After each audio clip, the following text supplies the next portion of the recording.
Our scripture reading this morning comes from the prophet Isaiah, starting in the 11th chapter of that book, in the first verse of that chapter. Listen now to the word of the Lord. A shoot shall come out from the stump of Jesse, and a branch shall grow out of his roots. The Spirit of the Lord shall rest on him, the Spirit of wisdom and understanding, the Spirit of counsel and might, the Spirit of knowledge and the fear of the Lord. His delight shall be in the fear of the Lord. He shall not judge by what his eyes see, or decide by what his ears hear, but with righteousness he shall judge the poor, and decide with equity for the meek of the earth. He shall strike the earth with the rod of his mouth, and with his breath of his lips he shall kill the wicked. Righteousness shall be the belt around his waist, and faithfulness the belt around his loins. The wolf shall live with the lamb. The leopard shall lie down with the kid. The calf and the lion and the fatling together, and a little child shall lead them. The cow and the bear shall graze, their young shall lie down together, and the lion shall eat straw like the ox. The nursing child shall play over the hole of the asp, and the weaned child shall put its hands in the adder's den. They will not hurt or destroy on all my holy mountain, for the earth will be full of the knowledge of the Lord, as the waters cover the sea. This is the word of the Lord.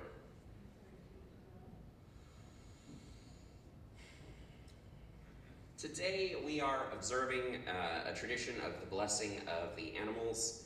This is a Christian tradition that goes back to St. Francis of Assisi in the Roman Catholic Church back into the 1100s in Italy. He began a tradition of inviting the animals into the church once a year. By tradition, supposedly, it wasn't just the domesticated animals, the pets and things of his parishioners, but it was, all the wild creatures came to his church, all the birds and everything flocked to his church, and he blessed all of them. It began a tradition which has been observed in certain Christian communities down through the centuries, and one that is being revived today in a lot of churches. A lot of churches, sometime during the fall, September, October, November time, usually observe this tradition and invite animals to come to this church and to provide a blessing for them. And so we're doing that today. We did this 2 years ago before COVID, but we obviously last year we missed it, but we're going to see if we can keep it going. And it's one of those traditions that has really deep theological roots, but is also something that people often haven't had much experience with, because it's something that churches are now recovering, and isn't something that people necessarily experienced growing up. So what is this about, and what does this mean? In this passage from Isaiah, we have this famous section, this famous story of the wolf lying down with the lamb, the leopard lying down with the kid, the calf and the lion and the fatling together, and it ends with, "They shall not hurt or destroy on all of my holy mountain. None shall destroy on all my holy mountain."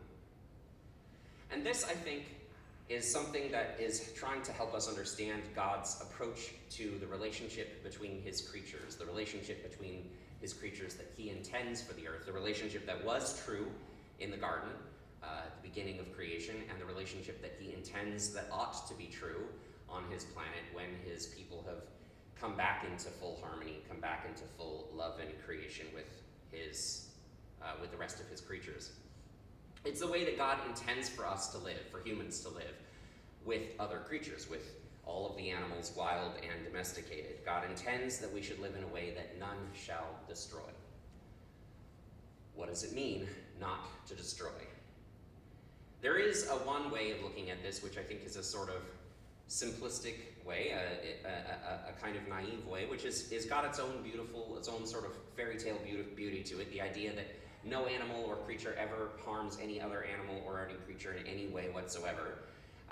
That's there. But this, when we portray it like this, it makes it seem like it's magic. Like, how do things live, right? There's no ability to live without needing to eat, and there's no ability to eat without some form of death, right? Death and decay are integral parts of nature. Things have to die in order for other things to live. And this isn't just true of predator animals, this is true of all things. This is true of all things. All life depends upon other life dying and decaying in order to replenish itself and to regenerate itself. The soil beneath our feet is that very process of like decay and regeneration. bacteria and small creatures take the things that are dying and they transform them and recycle them into new things. And ultimately, this will be our fate too, right? Like, we also will die, and we also will be eaten by other things, which will transform us into new things. This is what nature is constantly doing. It's constantly taking the things that were, and then breaking them up, and then repurposing them into new things. It's part of the process of how nature functions. And it couldn't be otherwise, really, on a finite planet with finite resources. Those resources have to be reused in order for new things to come into existence. So it isn't necessarily the case that I think that God means for us to imagine that all things somehow live magically, sustaining themselves off of the ether of the air and not ever causing any harm to any other creature. It is something, I think, for us to understand a little bit different about what's going on here, which is that creatures that live well in God's balance are more benefit to their ecosystem than harm. What I mean by that is the overall impact they have on the ecosystem is one of more biodiversity, more life, more good things coming into existence than detriment, than negative coming into existence through their actions. To demonstrate this, I want to give you an example, which is one of the creatures that's listed right here in the passage, the wolf. In the early 1900s, the United States began cordoning off certain parts of land and calling these lands national parks. We started creating certain territories which we said are going to be preserved in their wild state, in pristine wild state. But of course, when we said we wanted to preserve them in a pristine wild state, we had a certain idea about what that pristine wild state meant. We wanted it to be aesthetically pretty for human purposes, for leisure purposes for people who are going there. And so when we created the Yellowstone Park in Wyoming and Montana area, one of the things that was important is that the park rangers decided that they wanted to make sure that there were lots of the pretty animals, like elk and deer, and none of the harmful animals, like wolves and bears. So they killed off all the wolves and the bears. By 1970, when they were doing surveys, there wasn't one wolf in Yellowstone Park. There were no wolves left in Yellowstone Park at all. And they did this because they genuinely thought and believed that wolves were harmful, destroying animals that destroyed the natural beauty of the park, and that the other animals were more naturally beautiful and deserved to live. They thought they were protecting the park by doing that. But when ecologists and biologists started doing surveys, they found that as the wolf population declined, and indeed while it was zero, so did the population of most of the other animals in the park. Bison went down, elk went down, deer went down, badgers, squirrels, just about everything started declining, which didn't make sense to them, right? Because wolves prey on these animals. Wolves hunt and kill these animals. Why would their populations decline in the absence of their major predator? It didn't make any sense to the rangers. They couldn't figure out what was going on. But eventually some biologists managed to convince them that they needed to reintroduce the wolves back to the park and to study it and to see what was happening. So in the 1990s, they finally got permission to reintroduce some wolves. They captured some wolves in Canada and they brought them down to Yellowstone, and they put the gray wolves that used to live back in that area back into the park, and they tagged them with collars so they could track them and figure out what was going on and observe what was happening. And what they observed that was happening was several things. Firstly, the wolves tended to kill sick and weak animals from various populations. And by killing sick and weak animals, they actually strengthened the overall population of the species that they were doing, because the animals that survived tended to be healthier and stronger animals, to breed more, and to have more success in their breeding. In other words, fewer deer were dying as babies by sickness because those deer were getting eaten by the wolves and not growing up to breed. And so overall, the deer population was flourishing more. Furthermore, they discovered that the wolves not only tended to weed out sick animals and improve the strength of the other species that they were engaged with, but they found that the wolves would share, which sounds wild when you think about it. We think of predators as just sort of like violent, greedy, selfish animals. Their whole job is just to get their food and eat whatever they can. We think about dogs at a bowl. If you try to approach the dog's feeding bowl, sometimes the dog will growl at you like it's, protecting its food and its bone or whatever. But what they actually find is that the wolves not only weren't overly possessive of their kills, they would share with the other animals purposefully. Like they would leave behind some of the animal that they killed for foxes and badgers and all kinds of other small animals that would eat what the wolves left behind, what the wolves would kill. Bears, all kinds of other animals were thriving off of the wolves. In other words, the wolves were literally feeding other animals purposefully. Like they would go into an area, they would kill a sick deer, they would eat some parts of the deer, and then they would drag it and leave it by the riverbank so a whole bunch of other animals would come and find the food and eat the food. Other animal populations were benefiting from the wolves' hunting practices. They reintroduced the wolves in 1990, and by 2010, when they were doing surveys in Yellowstone, they were finding that all of the populations of the other species that were impacted by the wolves were going up. And by our present time now, it's unambiguous. Biologists and ecologists agree. Having wolves in the Yellowstone ecosystem is a benefit to every other animal and species in the ecosystem. Wolves, in other words, don't destroy, even though they're hunters, even though they're predators, they don't destroy, they create. They don't ruin a system, they benefit a system. Now, farmers and ranchers around the area were really worried that the wolves were going to be a huge detriment to their animal populations.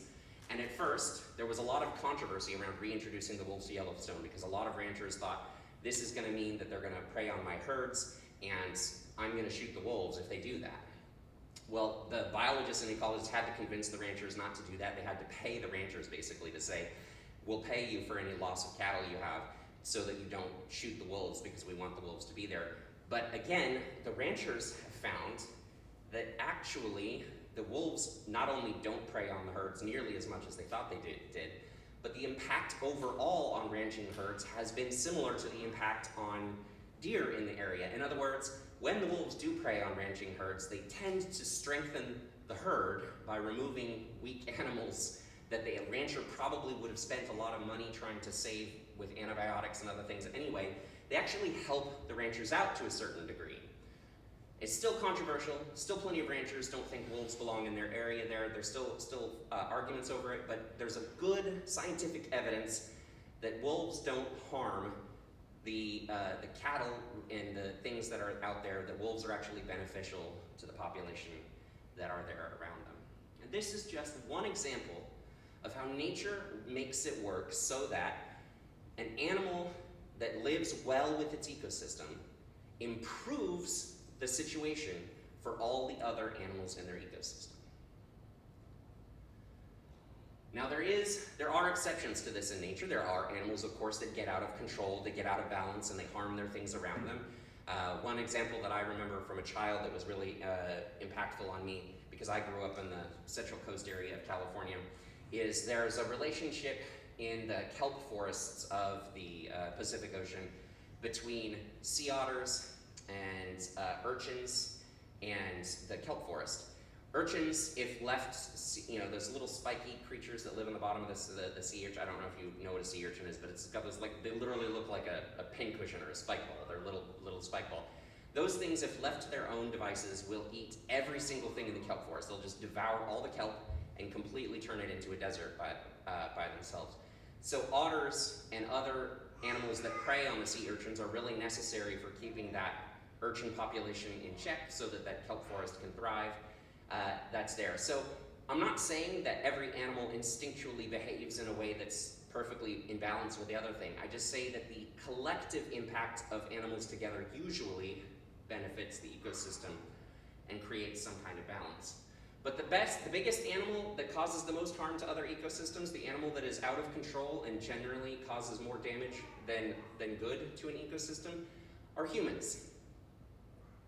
And part of the reason for that is that humans have an approach to an ecosystem, to living in our nature, that is an approach of ownership. Remember what I said about what the wolves do with their kills. The wolves don't eat the whole kill. When they take down a bison, the wolves don't eat every single part of the bison. They eat certain parts, and then they share the rest with what else is going on in their ecosystem around them. In other words, the wolves actually, even though we classically think of canines and dogs as super possessive, are actually not very possessive over their territory and over the things they take in their territory. They're quite willing to share with other creatures in their territory. Humans, by contrast, consider how we treat land that is ours. Just consider your own property, consider your own yard, consider your own house. We treat that land as belonging to us, and every single inch, every single square inch, every single centimeter of that space, ours to do with as we please. We decide what can live there and what can't live there at every single level. We decide what plants are allowed to be there. We decide what small animals, birds, squirrels, insects are allowed to be there. We decide what shape that land will take. We literally bulldoze hills or fill in ditches or gaps or redirect rivers. We literally decide the shape and tenor of that land and every single thing that can be in there, and we construct that land entirely for our own benefit and purposes. For example, it's very probable that many of us live on houses or apartments where much of the land around us is farmed by, has the most numerous, the largest by acreage crop in the United States, which is Kentucky bluegrass. That is to say that we've probably covered significant portions of the land around us, or at least the people who landscape our land or whoever has been on our land before us, covered a lot of that land with Kentucky bluegrass and decided that that Kentucky bluegrass should be the only thing growing there in that spot. So we might spray Roundup or Weed Eater or something on the grass around it to try to keep other things from going. We try to pluck out the dandelions or do other things to keep other plants from going in that area. We make sure that only Kentucky bluegrass can grow in whatever that patch is. Or, other things to do. We have a flower bed. We make sure only the flowers we want to grow are growing there, and we weed out anything else that gets into our way. Or if it's a vegetable garden, we make sure that only the vegetables that we want, the food that we want to be there, are in that garden, and we weed out anything else that doesn't fit in with that. We entirely and tightly control the land and the resources and the animals and creatures that are allowed to be there. And not only do we do that, not only do we control what can be there, but we also control who gets to benefit from that. We usually try to maximize our own benefit and consumption of it. So if we are growing vegetables, for example, we try to make sure that nothing else gets to eat any of those vegetables. We put cages around it or things over so that squirrels and birds and rabbits and other things can't get to it. We try to kill any gophers that might come in. We spray it so that any insects or anything that might get on those plants also don't get to eat any of those plants. We just go through a lot of time and effort to try to make sure that every single bit of the plant that is there for our benefit and our consumption. We're hyper-competitive and hyper-controlling of how we use the land around us, which ends up not being beneficial to the overall biodiversity of the space. What we're finding is increasingly that since the 1970s, over 50% of animal species worldwide have died. That is to say, in the 1970s, there were twice as many fish, there were twice as many birds, there were twice as many mammals, there were twice as many reptiles as there are today. The 1970s isn't that long ago. Well, plenty of us in this room were alive in the 1970s. Half of all animals worldwide have been killed. Now, most of these deaths haven't been by humans hunting and killing the animals. It's not by us. It's not because we're trapping the animals. It's not because we're shooting the animals. It's not because we're out of control predators. It's because we're possessive and we're destroying the habitat. It's because we're turning what formerly were forests or marshlands or river riparian ecologies into farmlands and monocultures and grassland, lands that we find more useful for human habits and human behaviors. and limiting and restricting what other things are allowed to be there. So when we think about this concept, none shall destroy. None shall destroy, and what it means. If we understand that the wolf, just living and acting as a wolf, doesn't destroy but actually benefits and creates, then what we ought to understand is that the human, living as a human, ought to be able to live in a way that benefits the rest of the life around us. Now this can be true and has been true at various times and places in human history. There are human cultures, there are human societies that increased the biodiversity of their region while they lived there. The indigenous peoples of the United States are an example of this. Most of the indigenous cultures that were here in the United States pre-colonization not only lived in relative effective relationship and harmony with their natural environments, but improved their environment around them. Indigenous people of the Pacific Northwest, for example, knew that every year the salmon would return up the rivers. And they knew that the salmon returning up the rivers was crucial to the overall benefit of the entire forest ecosystem. And so they had some cultural rules around engaging with those salmon. When those salmon returned every year, the Chinook peoples of the Washington and Oregon coast would light fires near the river entrances where the ocean meets the shore. They would light fires near those river entrances, and they would hold rituals welcoming and celebrating the salmon's return, and they would throw nutrients and food into the rivers to entice the salmon and to feed the salmon and to give them strength for their journey up the rivers. Not only that, but they would refuse to consume from the first wave of salmon that came, and from the successive waves of salmon that came, they made sure that they only ever consumed less than half of the salmon that were approaching, to ensure not just that they didn't, kill the salmon, but to ensure that there were enough salmon for future years, because they understood that the salmon that go up the river spawn, and when they get to the top of the river, that salmon that spawn and then go back down the river are the salmon that you're going to need to eat 7 years, 8 years down the road when the salmon have done, when they have grown out in the ocean and they brought them back.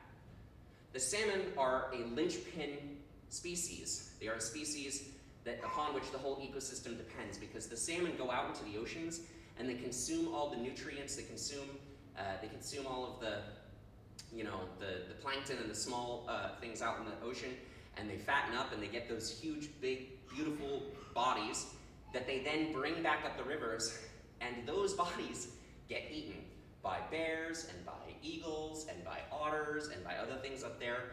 Those nutrients, in other words, end up in the forest.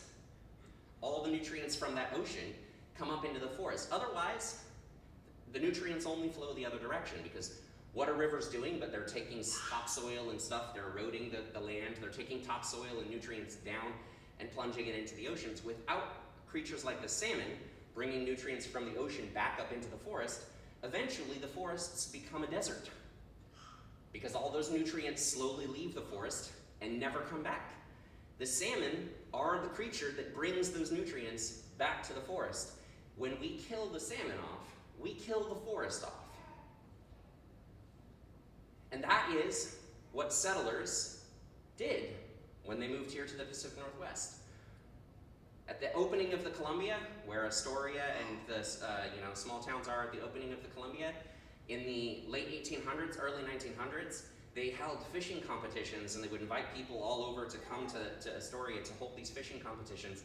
And the people would come, and they would just, total amateurs, just total people from all over the world who just wanted to come to see this, would show up and just row out in their boats, and that you could just pick salmon up out of the water. The salmon runs were so numerous, and that the salmon were sometimes like 6 feet long, hundreds of kilos, enormous fish. Fish that we just don't see salmon that size anymore, and in that quantity anymore. And they were so vast, so numerous, we thought that they were infinite. And so we just consumed without any limitations. We just thought we could just eat salmon forever and that it would never run out. And we were incredibly wrong. That the salmon not only did run out, but created a situation now where it's completely untenable. Most of our streams and rivers around here, they're just trying to save any salmon, just trying to keep any salmon from being able to be on there. In other words, humans aren't following this none shall destroy concept.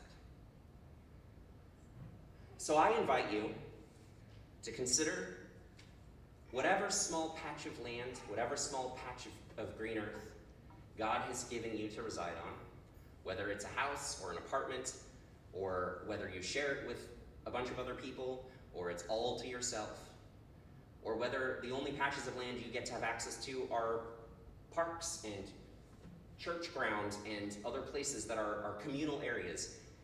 Consider whatever patches of ground you have. And consider what other things besides you have a right to that space. Consider what other things besides you have a right to that space.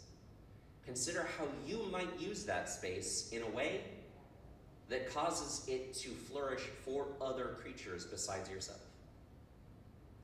Think about not only what food you can get from that garden, but what plants will benefit pollinators that live in that area. Think about not only what leisure activities you can have in that space, but also what habitat you can create for other things that might live alongside you in relative peace.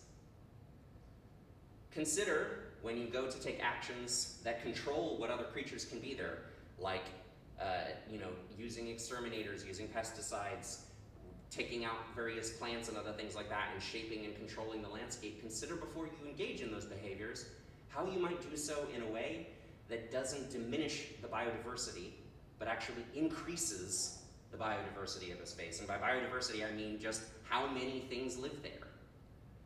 Consider trying to act in a way that makes sure that when you're done with this space, it will be richer and not poorer in God's created beauty.